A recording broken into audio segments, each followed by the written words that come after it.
Secondo me è stata la sciata più bella che ho fatto almeno negli ultimi 3 anni. Un mezzo metro di polvere, il fondo duro e non si toccavano i sassi, si sciava da Dio anche un po' nel boschetto.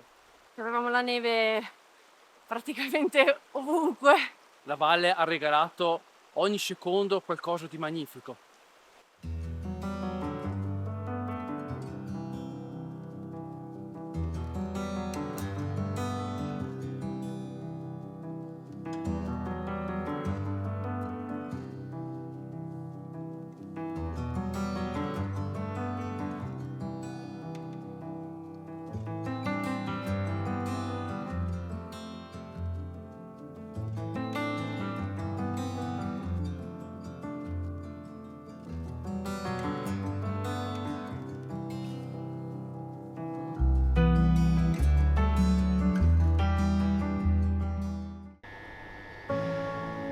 Siamo partiti da Rovereto, da casa, la mattina alle 4 del martedì, direzione Valmaira.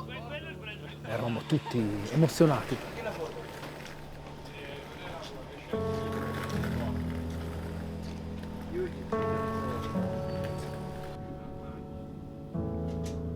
Marco è una persona molto vivace, simpatica, ha sempre il sorriso. Ha un grande cuore. Marco è un cuore d'oro. È il manager, l'Andrea. Sa sempre esattamente dove ti trovi e non c'è rischio, diciamo, di finire nel posto sbagliato. Se chiede ad Andrea è sempre pronto a darti una mano. Alessia è quella che ne ha di più di tutti. Ci dà la biada ogni volta.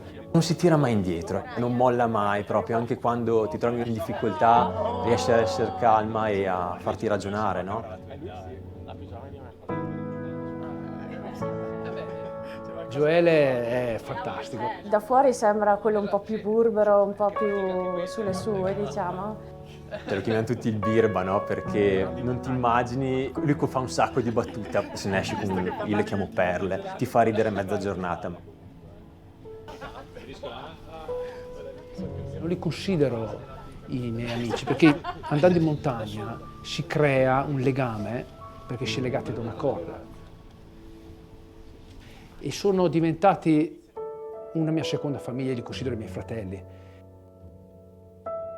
È un gruppo collaudato, cioè ci completiamo tutti qua.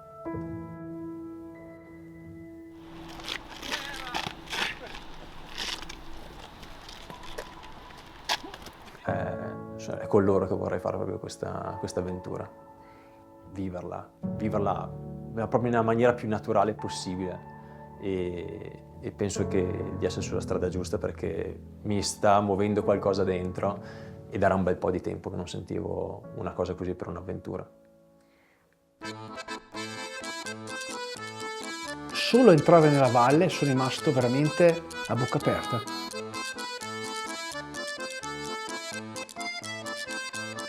Siamo arrivati qua e ci ha accolto veramente il calore occitano.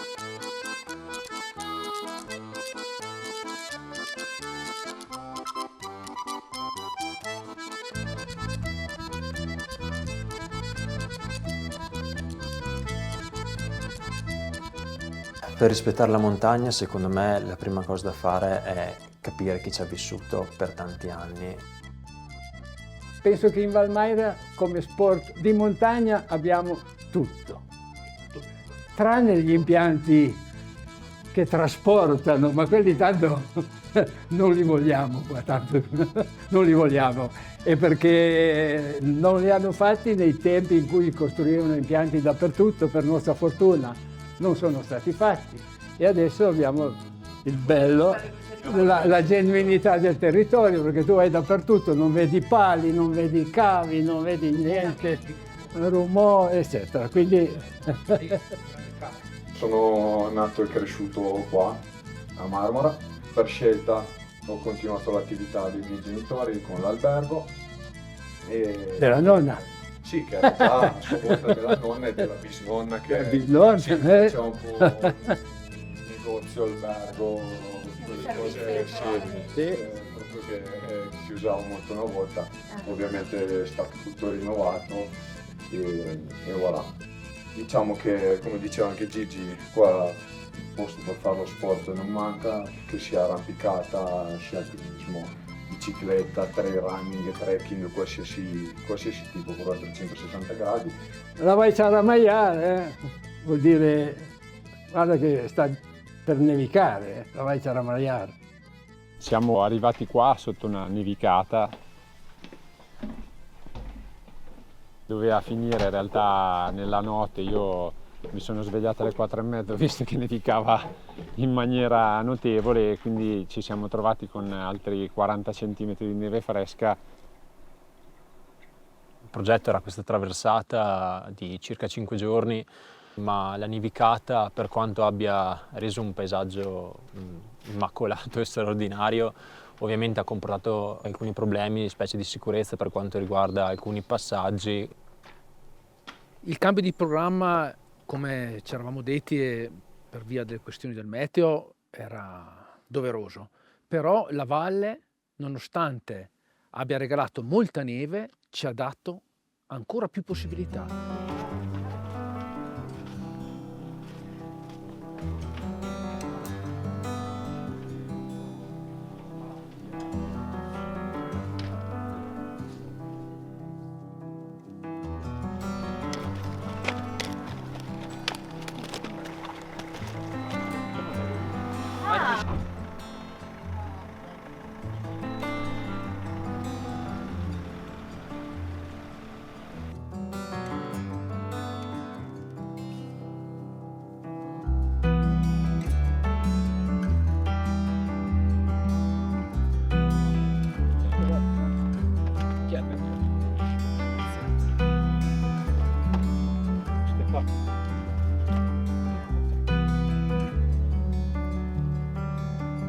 Dove? Da qui. Ok. Che levo gli occhiali.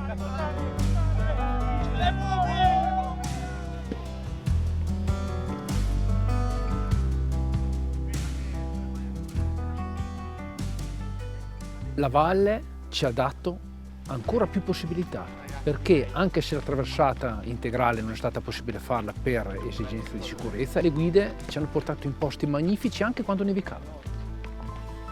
Era bellissimo.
Arrivare scia i piedi in una borgata dove non abita nessuno, avere le chiavi di un locale.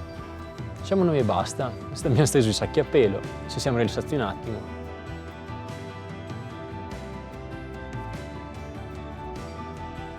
Siamo stati invitati da Fabrizio sul ristorante, siamo saliti, abbiamo mangiato benissimo, ci siamo divertiti, abbiamo fatto 2 chiacchiere e poi siamo discesi con le frontali.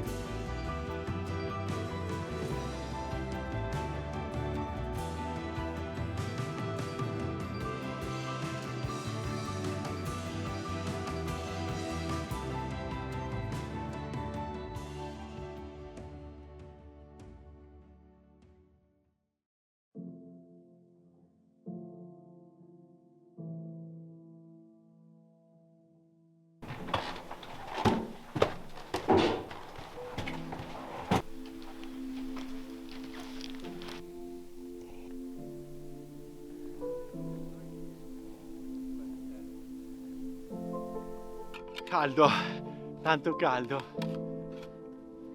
Però almeno vediamo il sole oggi, dai. L'ambiente è spettacolare. Ha fatto un sacco di neve, quindi finalmente c'è un clima invernale che non si vedeva da un po'.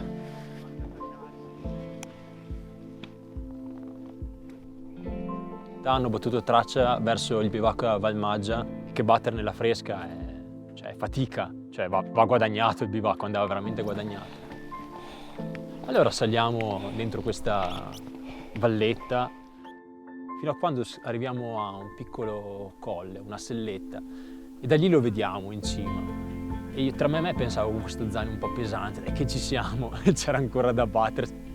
E quando siamo arrivati al Valmaggia un po' c'è stato un attimo di delusione perché abbiamo visto l'Enchiausa che aveva appena svalangato e abbiamo capito che non si poteva fare niente quel pomeriggio se non fare un paio di sciate comunque estremamente valevoli su un pendio dove c'era una polvere pazzesca. E poi abbiamo passato il resto del pomeriggio a conoscerci dentro il bivacco.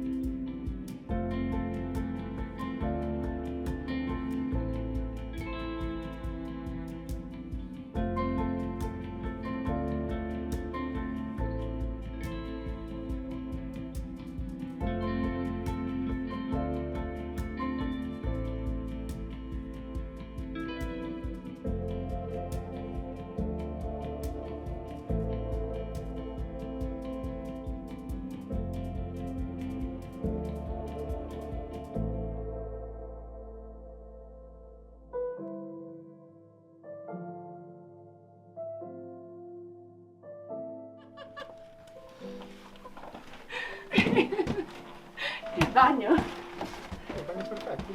La panchina la portiamo dentro subito. Il passino. Molto ripidi, magari le palette. Poi essendo umida va a creare queste palline, raccogliere la neve, va allargare. No, nel bivacco vengono fuori le vere persone secondo me, perché non hai né gli spazi né il tempo di fingere chi non sei. Secondo me è stato remunerativo almeno quanto la sciata. Passare, diciamo, arrivare in un bivacco con persone che conosci, persone che conosci da poco, sì, condividi delle esperienze, condividi insomma le esperienze di vita.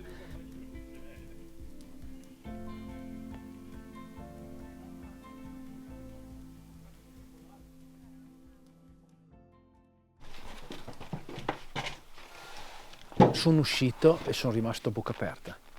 Ho guardato questa giornata bellissima e la montagna ci ha regalato dei panorami mozzafiato.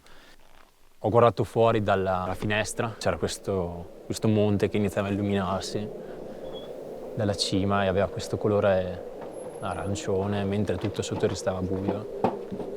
E ho detto, sono un privilegiato.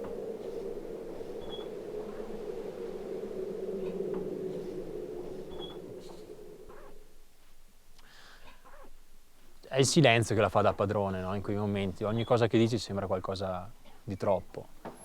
Un odore che avviene. La di cioccolata. Bella addormentata. Ma tu ieri dormivi quando sei andato? Dopo la colazione inizia a pensare dov'è che troverò la neve migliore. Mi ha mandato in avanti Marco, la guida, e ci siamo fatti una sciata che per me veramente è stata pazzesca.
La montagna è una maestra silenziosa che ti mette sempre alla prova e non puoi barare in montagna. perché in montagna non puoi essere di più di quello che sei.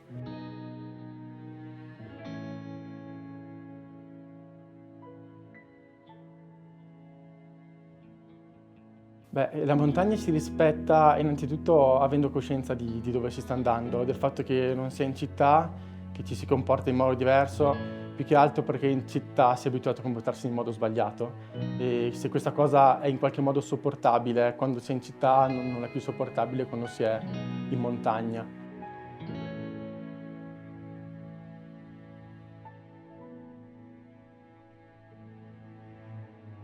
La montagna mi ha insegnato tanto, e principalmente il rispetto, perché la montagna è un luogo che è affascinante ma va rispettato. Poi il fatto che quando si è in montagna non si è mai da soli, ci si affida proprio ai propri compagni, sia che siano gite di sci alpinismo che cordate di arrampicate. Questo crea dei legami che sono indissolubili, la fiducia reciproca e affidare ciò che sia quasi di più prezioso, la propria vita, nelle mani di qualcuno. Condividere le esperienze assieme, ognuno ha un'emozione diversa. Però arrivare in cima e vedere il Monviso, vedere tutte le altre cime innevate e poterlo condividere con le persone a cui vuoi bene. Sul Briccassin, quando siamo arrivati in cima, mi sono emozionato. Ho guardato giù la valle, il sole che scaldava, i miei amici. Con le guide ci siamo scambiati l'augurio della vetta e sono rimasto veramente, mi si è riempito il cuore. Data, dai che andiamo per le birre!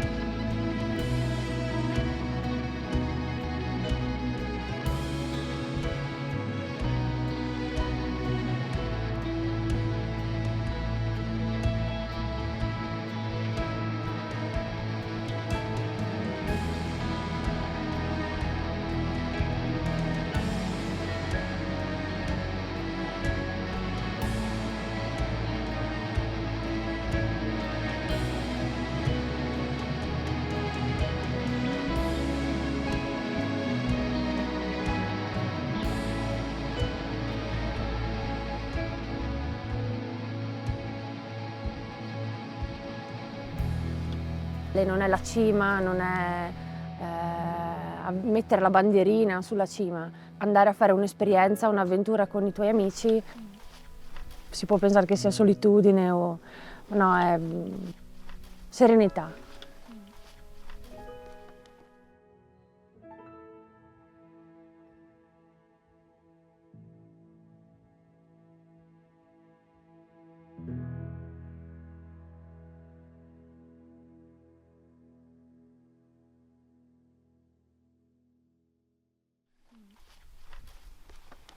Purtroppo questa mattina Alessia non stava molto bene, quando ci siamo alzati non era molto in forza. Dammi qualcosa Ieri sera sono andata a dormire che non stavo, avevo mal di testa, ho detto vabbè vado a dormire. Questa mattina mi sono svegliata di nuovo con il mal di testa e stavo proprio male. Non avevo voglia di fare colazione perché non era il caso, non stavo bene, ecco. E abbiamo fatto un pezzo di discesa dopo il rifugio Gardetta per arrivare, diciamo, all'imbocco del vallone per arrivare al Colle della Mesia. E lì, diciamo, ho deciso di diciamo, come dire, soffrire meno, diciamo così. Gli amici non si lasciano mai da soli quando non stanno bene. Quindi quando lei ha detto io non sto bene, non me la sento, non serve neanche parlarsi, ci si intende subito, si dice perfetto, si torna tutti assieme perché si è partiti assieme e si torna assieme. È partita che aveva una faccia nera, che anche andare in piano faceva fatica e sembrava che già alla prima discesa ci si dovesse fermare e poi dopo piano piano a salire si è ripresa e alla fine, come sempre, ha sciato meglio di tutti.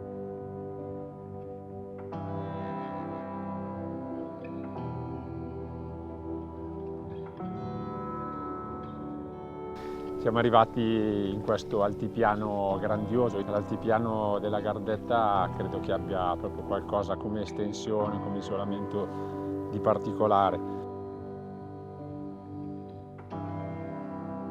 A un certo punto mi sono fermato e mi sono guardato attorno e mi sono reso conto che nonostante fosse domenica non c'erano tracce, non c'era niente in tutta la valle dove eravamo e per un attimo ho pensato oggi veramente andiamo a sciare qualcosa dove non è passato nessuno. Dei pendii immacolati, disegnati dal vento e dalle nevicate dei giorni prima.